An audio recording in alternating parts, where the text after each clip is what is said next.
Alrighty, YouTube, back with another one here on a 66 Impala. Got the brake booster assembled, but I'm gonna disassemble that. That way I could do I could bleed the cylinder. That way there's no wear in there. But the reason for this video, I'm actually working on a Firewall, and as you can see here, this yellow color is not the original paint of the car. What I did, I degreased the whole area here. I pretty much took my time with a wire wheel and a brush. As you can see here, this is just cleaner and degreased. So nothing strong, but it worked. And I pretty much disconnected the window washer motor here. And then I tried to scrape as much as I can where I felt that the paint was peeling. And as you can see around that brake area, there's a lot of peeling due to the brake fluid, which peels the paint. And also under the car here, pretty much want to cover as much area as I can. I'm gonna paint this whole Firewall black. And when I'm done here, I'll upload another video with it. That way you can see me as I go step by step with the process here. But yeah, this is the first process. I pretty much got a brush pad here, and I degreased the whole wall, and I just took my time and I just scrubbed as much as I can. Try to get all of the grease out. There's little cracks where the grease are hidden, but try to do as much as I can. And yeah, I'll upload another video, a follow-up to this as the progress moves on. Thank you, YouTube. All right, YouTube, back with another one here. And the process on the Firewall continues. And as you can see here, there was this cap here that connects to a vent blower that was connected here. And it pretty much just spins around. It activates upon your request so that the car is nicely vented on the inside. But because I plan to sand down this whole Firewall, I'm pretty much gonna do some cleaning, and just didn't want to do sloppy work. There's always room to do it better by just removing everything, and also pulling out the engine so that it, you know, as a full restoration build. But I'm trying to keep this as simple as possible and not trying to dig in any deeper than I need to, but I do want the area to look nice. And as you can see here, I removed this cap, and this is pretty much what it is here. It's a vent blower, and on the inside it's a bit rusted. I plan to sand everything down and paint it nicely before I put it back on, but this is the area that I want to focus on here. But I just wanted to kind of do an update. And what I plan to do is, there's a little crease that runs around the top here. This is where my black paint is going to stop below, and then above that, I plan to remove everything here and give this the color of the vehicle. But yeah, slowly but surely, this is it here. Got a couple of areas taped off, and I'm pretty much gonna sand everything down in between. Try to clean as much as I can to give it a nice, good, clean, presentable look. And I'll update you as the progress group goes on here. Thank you, YouTube. Okay, YouTube, just a little bit of progress, and I just want to bring it up that these little wire wheels here, when it comes to surface cleaning, I'd say they're really great. I actually have a little 1-inch type. It's just so much narrower for smaller areas to reach in detail, but I say this one here, when it comes to that surface prep, it's really a real nice machine to kind of just clean your area when getting ready for paint, because you want to have that surface as clean as possible so that there's no layers of any sort that's over the paint, but also under the paint that you will be laying on the car for better adhesion, so that everything sticks and it doesn't peel later when that surface decays. Well, I just wanted to bring that up also, YouTube. Progress still goes on here. Thank you. Alrighty, YouTube, back with another one here, and as you can see, got a lot of surface sanding done, and I cleared off the areas where I don't want the primer. First, I'm gonna lay a primer down, and then I'll pretty much lay the black paint I'm gonna put on there. But as you can see, it's all taped up, all covered up. Just real nice, simple, and easy job. The surface is pretty hard. It's just the paint and everything that's kind of off level. I got some sheets here I'm gonna lay all over the engine, and I'll pretty much cover everything up, and then I'll lay the primer, and I'll pretty much take it from there.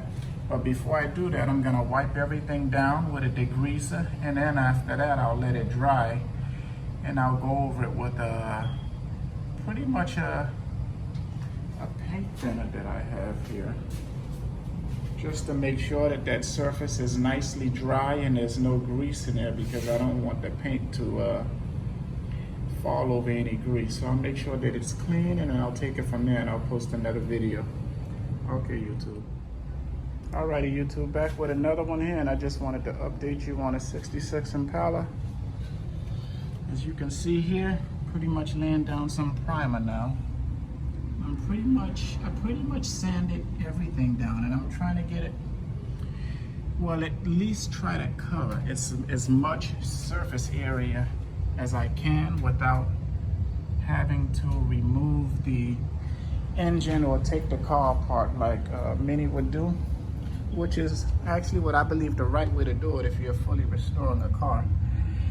But for something that I'm not trying to dig too deep into, trying to keep it simple, as you can see here, there is rust on the inside of that fender, and what I'm gonna do, I'm gonna spray that down with some rust treatment, and then I'll pass just another Rust-Oleum rust paint black over that, just to cover it, so that to prolong the life of the metal.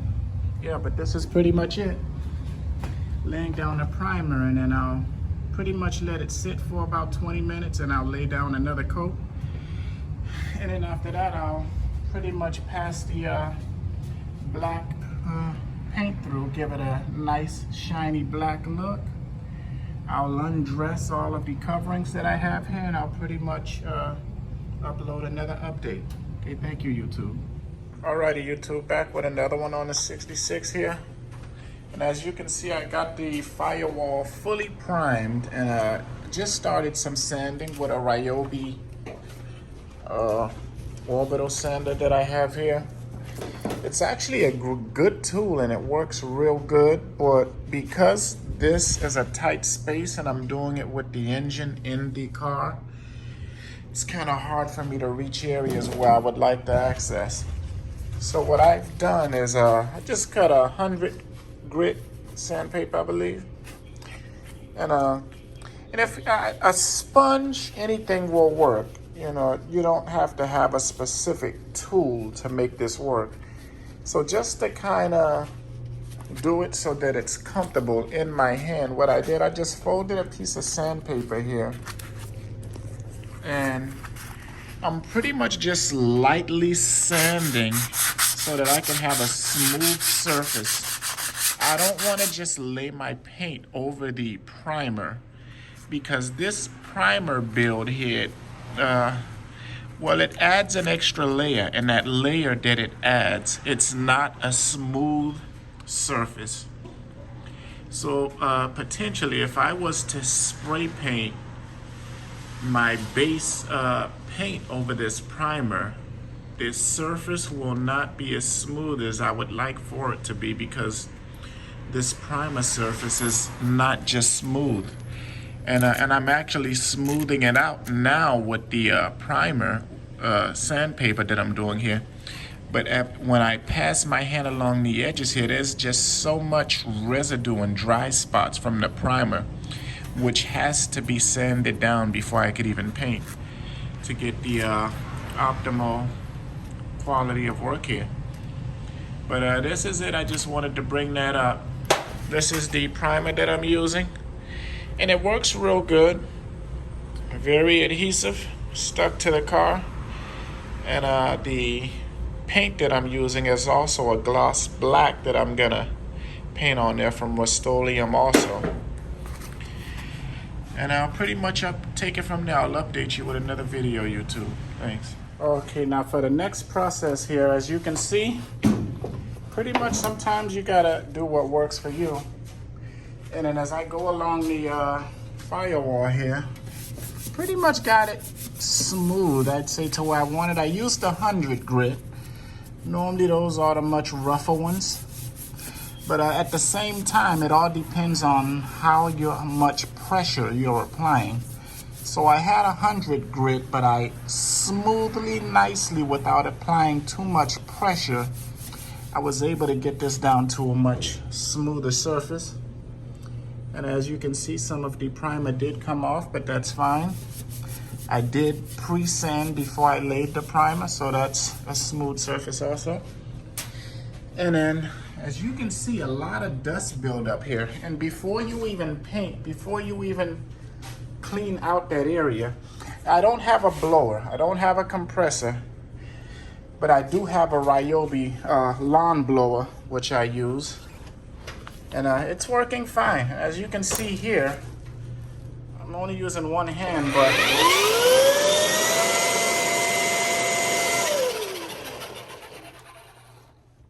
what you want to do, you want to get all that. Well, when you're sanding, you're building a lot of dust around the areas here, which needs to be cleaned off. And then after everything is finally blown out, I've got some acetone here, which I will apply to the surface just to make sure that I completely rid and clean that surface of any particles or anything that may cause the paint not to adhere the way I would like to. But yeah, this is pretty much it. Just making sure that you have a clean surface, nicely sanded, and then it's pretty much done for paint. Okay, I'll update you with another one. Alrighty, we're back with another video, and as you can see here, I got the first coat of the base sprayed on. I'm pretty much gonna let that flash, let it dry for like maybe 15 minutes. Don't want it to get too dry because I want a little bit of the stickiness, so that second coat will pretty much adhere. So as it's drying, it's a paint, but also works as an adhesive that's gonna allow that other coat to stick to it. But coming along good here. Then after all this is done, I'll pretty much undress it with everything that's covered, and I'll see how it looks. Okay, YouTube, so this is the first coat of the Rust-Oleum black gloss paint here.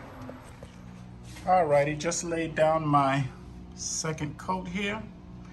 And this time I actually went a little heavier on the second coat just to make sure I got a real good shine, real good gloss.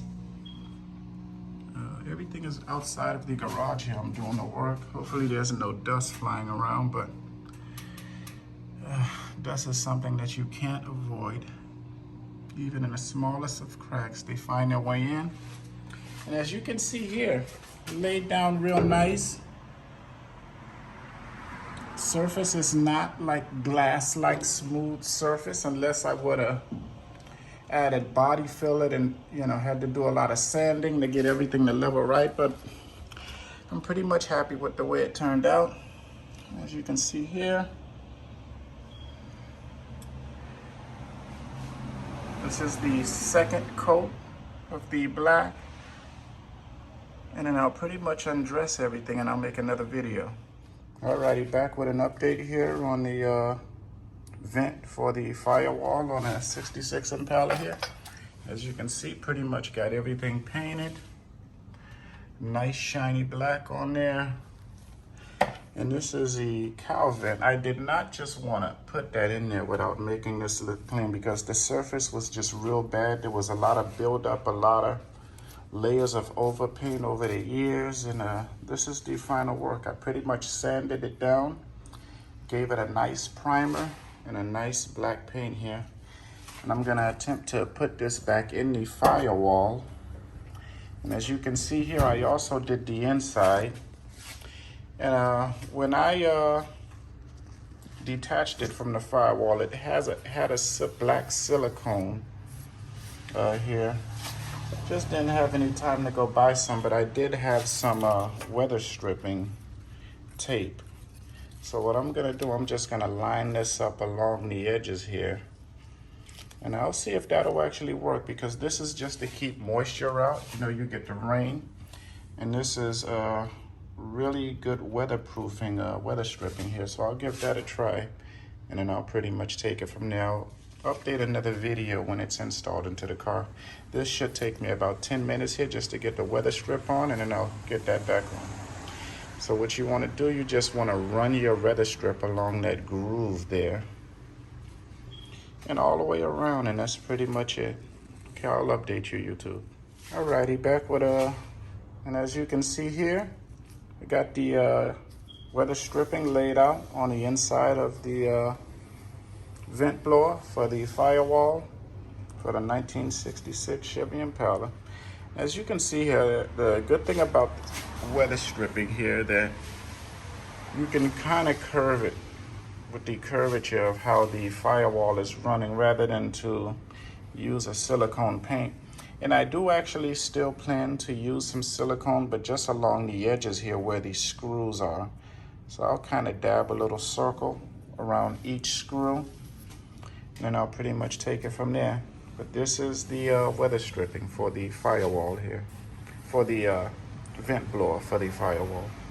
Okay, YouTube, I'll update you with another one. Got the Firewall completely painted, and it's dry now.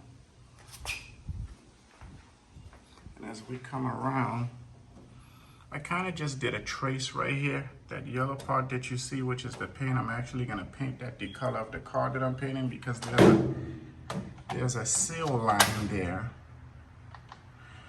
And I kind of just want to cut it off to where the Firewall is black, and then everything else is the color of the car. But as you can see, I got the vent plate painted also.